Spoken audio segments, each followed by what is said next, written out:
একটা সত্যি করে কত মা, তুই কাপড়টা কে আর নিলা না? আমার কিন্তু খুব পছন্দ হয়েছিল শাড়িটা। আম্মা, এত দাম দিয়ে শাড়ি আমি নিতে চাইতেছি না। কি কও তুমি? দামের কি আছে? আমার একটাই মাত্র বলা, তার একটা মাত্র বউ, এত সুন্দর বউ, এবারে সুন্দর শাড়ি পরা মনে হয় এটা কথা হইলো? হ্যাঁ, আমার কিন্তু শাড়িটা খুব সুন্দর পছন্দ হয়েছিল। তুমি আজকে নাও না, আমি কিন্তু আরেকদিন ঠিকই তোমার কিনামো এটা। আচ্ছা ঠিক আছে।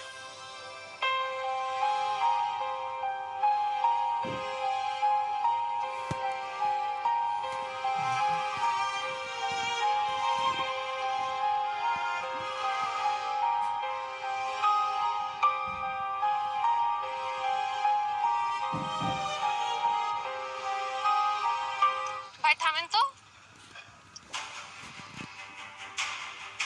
কই যাও? কই যাও?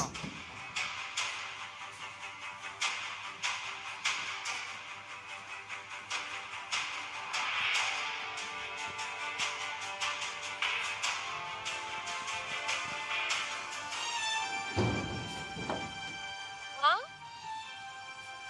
কি অবস্থা তোমার? তুমি না গাড়ি ঘোড়া ছাড়া চলতে পারো না, বড় বাসা ছাড়া থাকতেও পারো না, মুরগি গরু পোলাও ছাড়া তোমার খাওন জুটে না। আর এসব কি কাপড় পরছো? তুমি তো ভালো কাপড় সাপড় ছাড়া পরতেও পারতা না। তুমি তো সবসময় কইতা গ্রামের মানুষজন নাকি খারাপ হয়, তাদের মাইন্ড খারাপ হয়।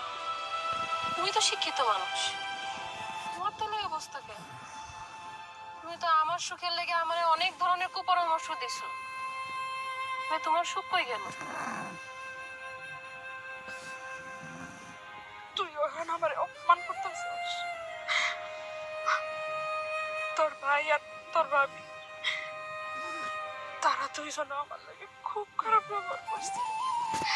তোর ভাবি আমার ঠিক মতো খাইতে দেয় নাই। আমার আমারে অপমান করে কথা কইতো। তোর ভাই কোনো সময় তোর ভাবিরে দুইটা কথা শোনায়,